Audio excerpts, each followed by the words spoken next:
Hey, it's NPR's Book of the Day. I'm Andrew Limbong. Sometimes we like to grab an interview from the archives and show how, wow, given enough time, it sometimes looks like history moves at a snail's pace.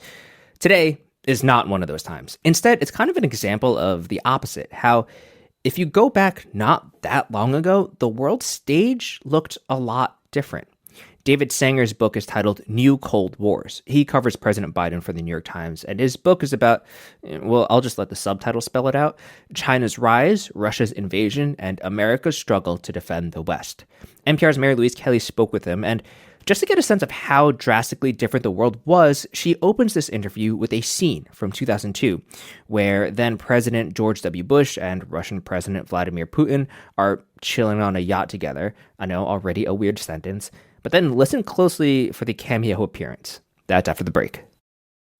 This message comes from NPR sponsor HBO. From executive producers Park Chan-wook and Robert Downey Jr., The Sympathizer is the new HBO original limited series based on the Pulitzer Prize-winning novel. On the Sympathizer podcast, host Philip Wynn joins the cast, crew, and author Viet Thanh Nguyen to discuss the making of this historic series. Stream new episodes of HBO's The Sympathizer Sundays exclusively on Max, and listen to the Sympathizer podcast wherever you listen to podcasts.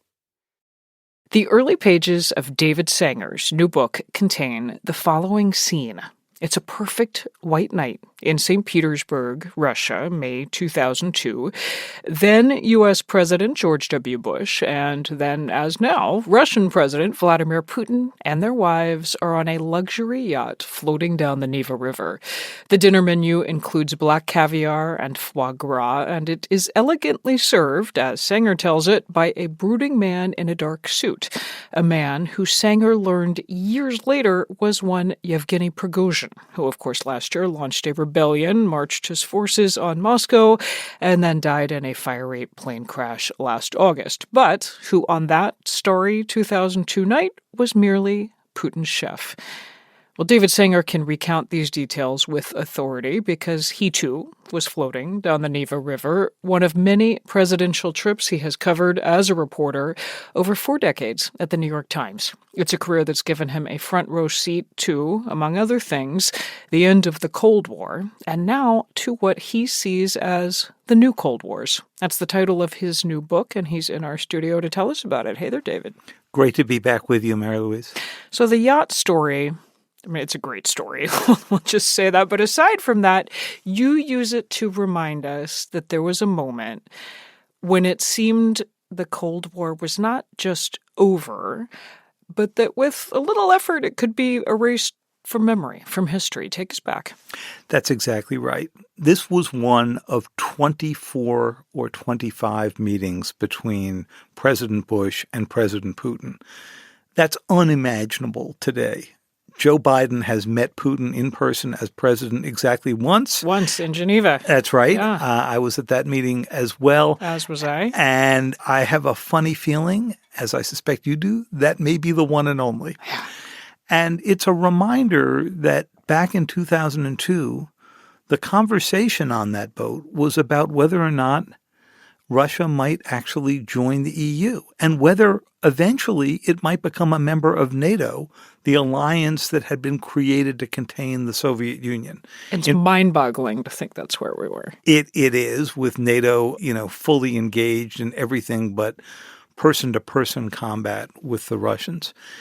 This is a book about the great shock that came from the discovery that we were wrong, not only about Russia, but about China, which American officials for decades also believed, for very different reasons, would join Western institutions, the Western economy, and that in both cases, the lure of Western markets would mean that there would be few or no territorial arguments, few or no direct confrontations. Peace and prosperity for all. Instead, we have arrived at New Cold Wars, the title of your book. It's plural. People will be noticing. Explain.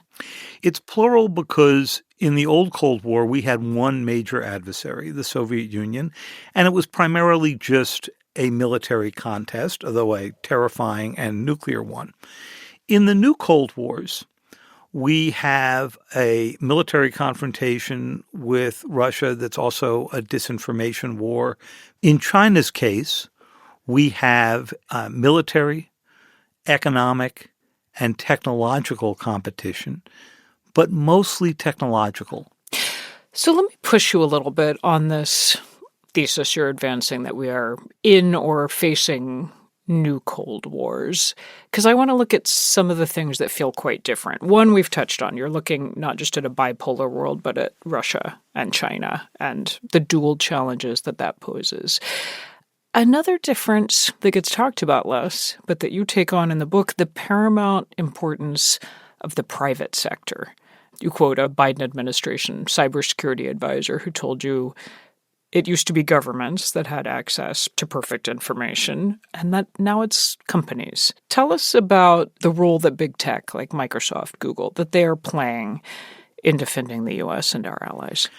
Quite critical one. The book opens with the Munich Security Conference in 2022 when European leaders were walking around the weekend before the war broke out saying, we don't think the Russians are going to do this. 4 days later, the war broke out. The early warning, or one of the crucial early warnings that the war was about to break out, came from Microsoft, which saw attacks mounting from Russian cyber forces on Ukrainian government offices, sent a warning to the White House, and that turned out to be one of the crucial warnings. In the response that Ukraine put together, it happened effectively in large part because of Starlink. And had it not been Elon for Elon Musk connecting Ukraine to this network of satellites, the Russians would have succeeded in cutting off the Ukrainian communications. They had taken out a big satellite network that the Ukrainians depended on. So these are only two examples, but they also make us and our allies more dependent on the whims of private companies. There was a moment, of course, famously led by private citizens who don't answer to the U.S. government. That's right. And Musk was a great example when he would not extend Starlink coverage to help the Ukrainians go attack Russian ships off Crimea. I mentioned when we began speaking, David, you've been at the Times for 4+ decades now. You've covered 5 American presidents and counting back, so starting with Clinton. Yep. And before that, I was in Japan. Yeah. Does this moment feel less predictable, less settled than others that you have covered? Definitely. There was in the Cold War, for all of its terrors, something of a predictable cadence. We knew who the single adversary was. We knew who had launch authority over their weapons. We could watch and count their weapons. We are in an age now of proxy wars. We are taking on the Russians in a hot war in which President Biden has given his staff something of contradictory instructions here. One is don't let the Russians win. And the second one is don't start World War III. Both seem like very reasonable objectives, but they're a bit in tension. The second is we are seeing combinations of power like the Russians and the Chinese where we don't understand the dynamics. Of course, what Nixon and Kissinger were trying to do in the mid-'70s in putting together the relationship with China and opening to China was to avoid exactly that combination. And now we are seeing the interplay of middle players, Iran and North Korea, but also those standing on the sidelines a bit, like India, which have continued to buy Russian oil and ignore the American and Western-led sanctions, but have not fully signed up with the Russians on the invasion. David Sanger, his new book is New Cold Wars, China's Rise, Russia's Invasion, and America's Struggle to Defend the West. Thank you, David. Thank you, Mary Louise.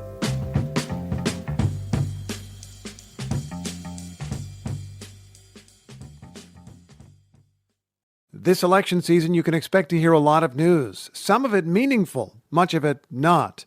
Give the Up First podcast 15 minutes, sometimes a little less, and we'll help you sort it out, what's going on around the world and at home. 3 stories, 15 minutes, Up First every day. Listen every morning wherever you get your podcasts.